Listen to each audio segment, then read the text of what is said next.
Remember Tony Blair launching the Education White Paper last month? We must put parents in the driving seat for change. But do parents want to be in the driving seat? And do teachers want that? That's our talking point, parent power.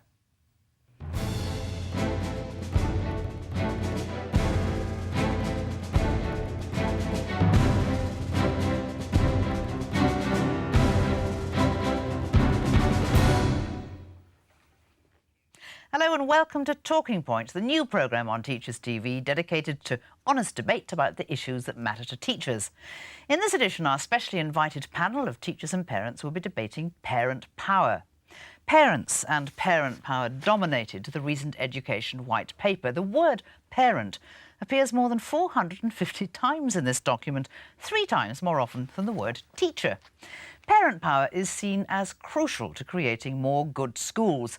But is parent power something that teachers should welcome? Saber Malik has been exploring what the government's vision means in reality. With courage to reform further by placing the parent and the pupil right at the heart of the system, we can now make our schools truly world-class. The government has a vision for our schools, and the buzzword it's using is parent power. In the vehicle that's the latest white paper, parents are placed firmly in the driving seat, but this idea of parent power is not a new one. In the leafy suburbs of Twickenham, new parents are being shown around Orleans Infant School. What they're signing up to is a school where mothers and fathers make a real contribution. Welcome to Orleans. The purpose of the tour today is to give you a sense of the school and have a look round. So for those of you who... In addition to raising funds, parents help out in the classroom. This benefits them as well as the pupils. I like to be in school to see what's going on and to understand how my child has been taught and what's happening. But I also think it's important because it gives the school extra resources. You're able to dedicate that time, it's not a problem. It's not a problem for me because it's my second child and my other, both the children are at school full time. The last Ofsted report commended these parents for their involvement both inside and outside the school. It concluded that such support impacted very positively on their children's learning. For the head, working with the parents is crucial to the school's success. A regular newsletter keeps them updated. I also remind them all the time that we are a very open school and that they must come in if there's any issues. And I think if you are an open school and you keep those lines of communication going, and I'm out in the playground every morning at the end of the day, so parents quite informally will come and say to me, oh, I've seen this, or what about that? I think it's much easier then to make it clear that they know they're being listened to. A primary school in an affluent area may be just the place where you would expect dialogue between parents and staff, but head 20 or so miles east out of Twickenham to a secondary school in a less well-off suburb, and parent power has yet to pack a punch. George Green School is located in the borough of Tower Hamlets, one of the most deprived areas of London. The number of pupils eligible for free school meals is well above the national average. It's also a racially mixed school. The head has had problems getting parents involved in the school. She has had to headhunt parent governors. What's behind this reluctance? There's a lot of reasons, and quite complex reasons. Some of those are to do with the lives that people lead. They may be working 1 or 2 jobs. They may not have had a good education or a good experience of education. They may have English as a second language. And in fact, or they may be, put off by the professional speaker. It's Dawn. Did you get any parents at all? And the solution? Well, the school has taken on this woman, Dawn Spiteri, to try and stir parents. In advance of the white paper, she has already set up a parents' council. Issues of behaviour and further education have been discussed by parents. What we're trying to do is give them ownership of that, give them ownership of their own council so they can set agendas. If they've got issues, for them to come to us and ask us if we can give them information, or outside agencies, whatever it is, to give them information so they can have a say with what's going on. Girls, don't you eat all that food on the corridor, please. You eat in the common room. For some parents, having their voice heard is vital. Angela is a supervisor whose daughter attends the school. And you're a parent here? Yeah, and I've got a daughter here, yeah. Why is it important for you to get involved with the school? I think it's very important because you like to know what your kid's doing. Even, you don't want to know just know when they're in trouble all the time. You want to know what they're doing, you know, if they're good and whatever. So you like to go to meetings and things to see what's happening. Criticism that the white paper may have swung the pendulum too far in favour of parents has come from an unlikely quarter, the very organisation that represents parent-teacher associations. The term parent power, I think it's the power which is a divisive term. You know, what we would always say that which should be encouraged is partnership. And power is normally just one person having the power over another person, or one organisation over another organisation. And therefore, it's not a true partnership. And where it works best, it works through that partnership. The other half of that partnership, the teachers and head teachers, also have reservations about parental influence and worry that too much of it may undermine their authority. I think there are a very few parents who may interpret this word parent power in the wrong way and feel that they can come into school, throw their weight around, take over from the professionals and so on. And that would be a great shame when on the whole we have very good relationships going with parents. A former union leader recently warned that giving irresponsible parents more power is like putting an alcoholic in charge of a bar. With an increase in the number of reported attacks against teachers, there are concerns that parent power might actually lead to parent force. He was hammering and kicking away at it, and his eyes were right up against the window of the door, and a memory I've still got today is seeing his eyes, even as I'm talking to you, staring at me through that door. A minor dispute about school uniform led to a parent attacking Phil Baker 2 years ago. Suffering post-traumatic stress, he was forced to leave his job after over 30 years in teaching. He now has strong views about parents' roles in schools. And my hope is that parents realise that by sticking up for their child against the school, that is doing great harm. We've got to work in partnership. And I don't want to hear anything about parent power. I want to hear about school and home partnership. And I believe the government is totally wrong to raise again this issue. But the government is quite clear that parents should have greater power to drive the new education system the white paper is designed to create. It proposes that schools should set up parent councils and involve them in decisions on behaviour, sex education, school meals, and in setting the school's vision. The aim is that parents should have a real say in how schools are run. To back this up, the white paper also creates a statutory duty on school governing bodies to seek the views of parents and respond to them. It also promises that all parents will get reports on their child's progress at least 3 times a year. It pledges to create a new right for parents to complain to Ofsted, possibly triggering an immediate inspection. And it proposes to establish a framework so parents can set up schools where they would dominate the governing body. It's all there in black and white, or rather the government's blueprint, to make the British education system world-class. But how will it work in practice? Can parents and teachers work in a loving and equal partnership, or will parent power be the kiss of death? Tom Bow, Zeba Malik collected a spectrum of opinions on parent power there. You teach in a secondary school. What's your position on parent power? I think anything that's going to get parents into schools and into classrooms and involved in the education has got to be a good thing. And whatever we call it, and whatever form it takes, if it's bringing parents into schools and into classrooms and getting them involved in the education of their child, then it's a good thing as far as I'm concerned. Does that already happen in your school?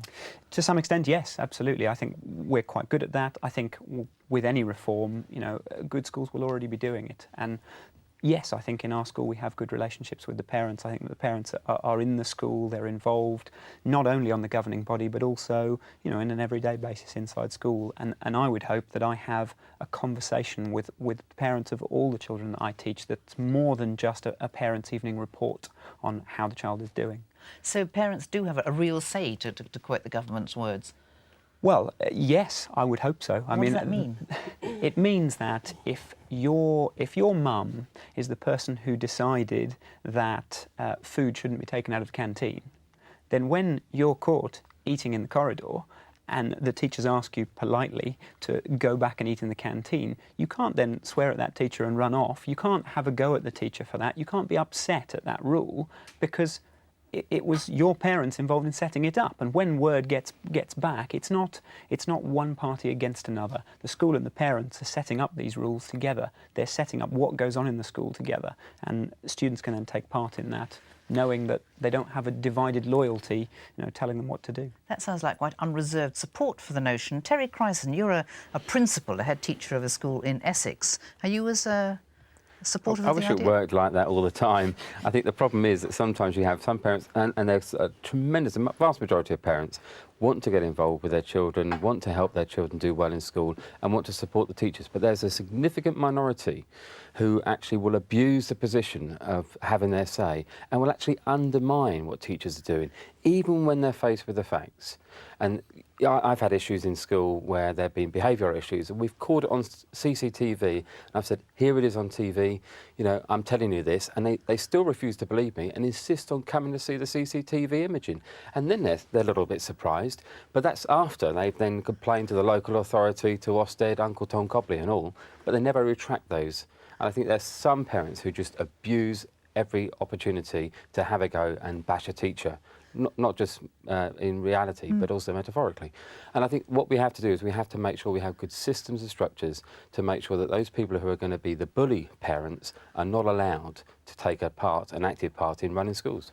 And do you think the proposals in the white paper address your concerns? I think they're a bit mixed. The issue, I'm a little bit sceptical about what's said in the white paper on parent power. There's some really good stuff in the white paper. But on the parent power issue, it fails to recognise the fantastic things that are being done to get parents involved, particularly in primary schools. But in secondary schools, the parents try to walk away. They don't come up to the school gates anymore. So me being in a playground at the beginning and the end of school doesn't have any impact because mummy and daddy aren't coming holding their children's hand and bringing them to the school gates. Dion Peters, you are a parent. You've got 4 children, 3 of them at school. Do you welcome parent power? I do. I've actually joined a maths class in my children's school, so I understand the homework that's actually coming back, and I feel it's a very good thing when schools embrace parents. It's very necessary. I'm a bit wary of schools that don't embrace parents because they're my children. I want to know what's going on. So do you not recognise the substantial minority that Terry is talking about who abuse parent power? Oh, I've seen them. I've seen them, but I don't feel that schools should shy away from embracing parents because I feel that the majority of parents who do involve themselves in schools really want good for their children and they want to input into the other children in the school. I recently had the opportunity of taking an assembly in my children's school and the children loved it and it was really very positive. And have you ever felt the need to challenge a teacher for behaving, I don't know, unfairly? I have, and I was very disappointed in the way in which it was handled. In fact, I removed my children from that school because if I, as a parent, cannot have faith in the system that the schools have in place, then I can't trust my children to be there. I can't, so I had to remove my children. When parents have challenged things at your school, if they have, Terry, I'm not sure that they have, but how do you respond? They do challenge, and we're all human beings as well. Teachers, head teachers, school associate staff are all people, and we don't always get it right. And so if people challenge it and they've got a legitimate challenge, then it's up to the school leadership to actually make sure that challenge is accepted and apologies are made where necessary. And I've sat in on meetings where I personally apologise to parents for things that have gone wrong in the school, but I never get it the other way around. I never get a parent coming to me and saying, I'm sorry, I was wrong on that particular occasion, because those sort of parents are never wrong, and actually most of the time they are. I mean, if we can involve those parents at an earlier stage than the complaint, if they can be there when the rules are being set up, if they can be there when the decisions are made on what goes on, then you may get less conflict further down the line. And I know what you're talking about, and I've met the same parents. They have that opportunity. They can become parent-elected governors. They can put their name on that ballot paper, and they can have a say. But they choose not to because they're not prepared to, because they'd rather complain. Well, Eleanor Joseph, you have been a parent governor. Yes. I was a parent governor both at my children's primary schools and up until quite recently at secondary school, but I have recently resigned because I felt that even being on the governing body of the secondary school, and I was on it for 3 or 4 years, I'm not stupid, but the thing that was mentioned on the tape earlier, you know, all these the way they speak and ratify this and HO this and all letters to the ordinary parent. It's not accessible. You don't understand what they're talking about. And also, I do think that there's a very, very big divide between primary school and secondary school. And once you get to secondary school, it's a whole different experience to do with parent power, or whatever you want to call it. You know, you do pick them up from the school gate. You do only deal with one teacher and the head and whatever. You get to secondary school, big secondary school, you're dealing with 10 teachers, individual subjects. You know, this one doesn't know what that one's doing. And it's a bit like watching an advert for the bank, you know, and how marvellous it all is. But we really all know that when you ring the bank, it's not like that at all. And I think that there's this divide between perception and reality of what my experience as a parent is and what you're telling me doesn't always match up. And we do need, I think the council thing is a good idea. I do think that parents need to be listened to. That doesn't mean they're going to get their way, but they need to be listened to. I think that's a really important comment. I'm quite happy that we listen to parents in my school, but they don't always get their own way. And the difficulty is when they don't get their own way, they feel they should. Now, we do parental questionnaires every 2 years, we do student questionnaires, we do staff questionnaires. We do all of that issue. We have individual ad hoc parent forums, we call parents in, we involve parents in consultation on contentious issues. They're very heavily involved, but you don't need a parent council to do all of that. Dion.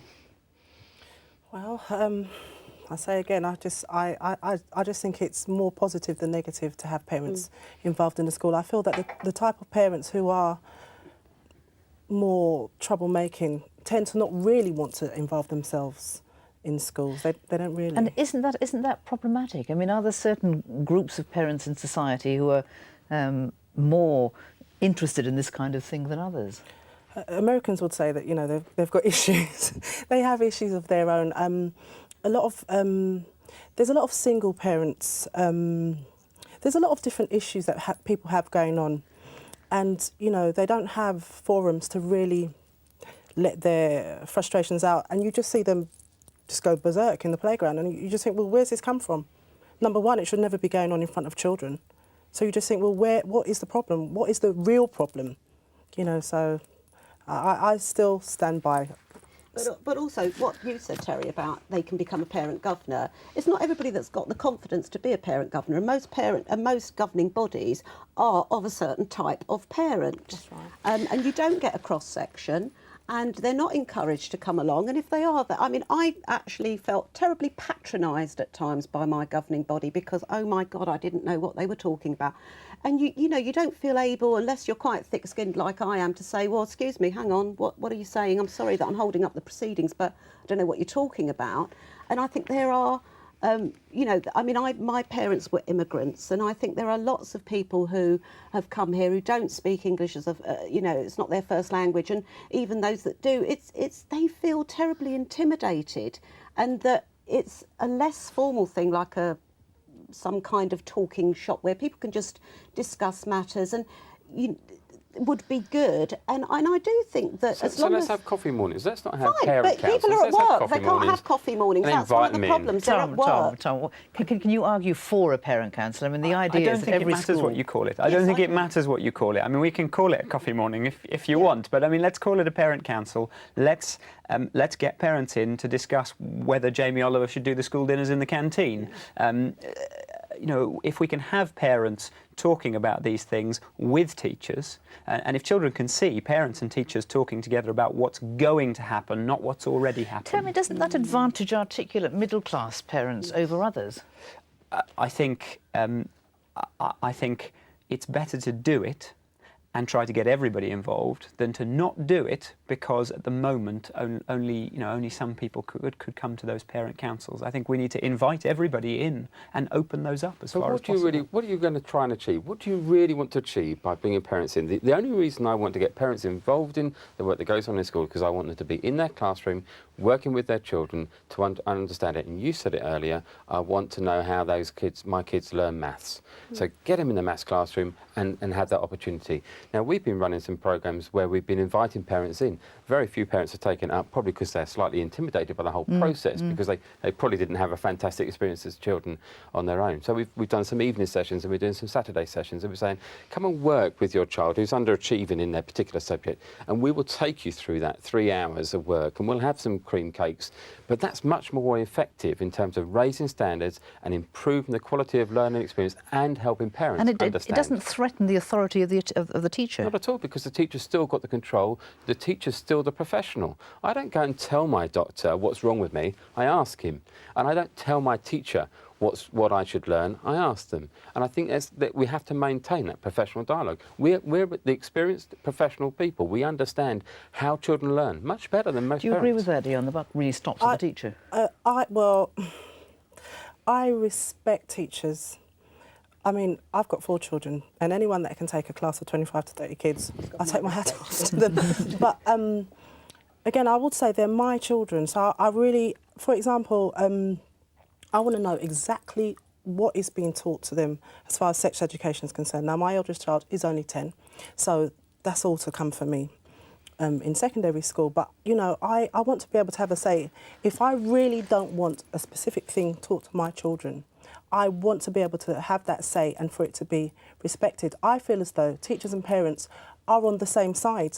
They're on the same side. I think anybody who doesn't realise they're on the same side, there's a problem there. You want to pick and choose what their children learn. So we don't have a national curriculum anymore. We don't have statutory guidance on sex education and careers education. You can pick and choose. It just doesn't work. We just want to know how you do it. No, I want to pick and I don't want to pick and choose everything.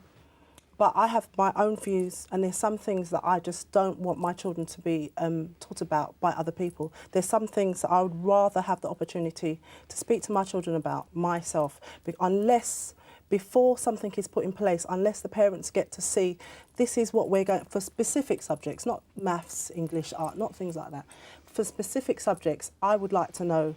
In fact, personally, I'll approach the school myself anyway, and I will say, what are you going to teach my children? How are you going to teach them this subject? But if you don't like the way they're teaching sex education, what would you do about it?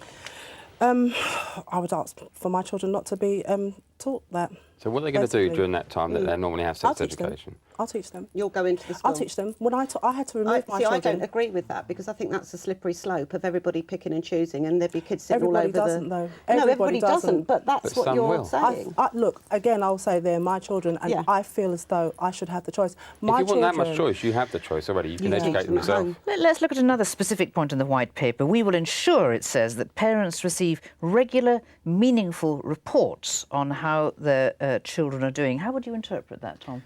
Once again, any good school is already doing that. I mean, I don't think it's terribly controversial. I think that regular, meaningful reports already go out in schools I've been in.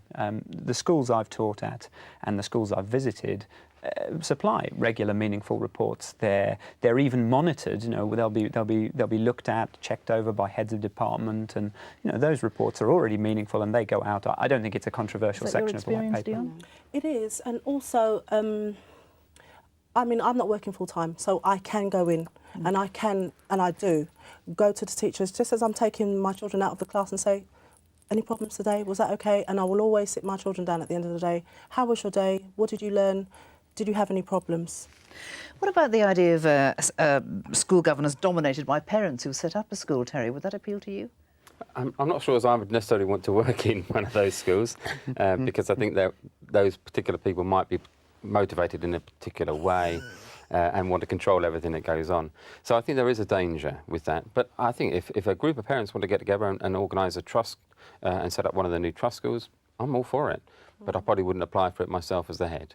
Would you ever go at that? No, I have very strong beliefs that what we're doing is totally wrong. I actually believe that there should be one type of school called school, and it should be boys, girls, mixed. There should be no religious schools. It's just getting absolutely ridiculous.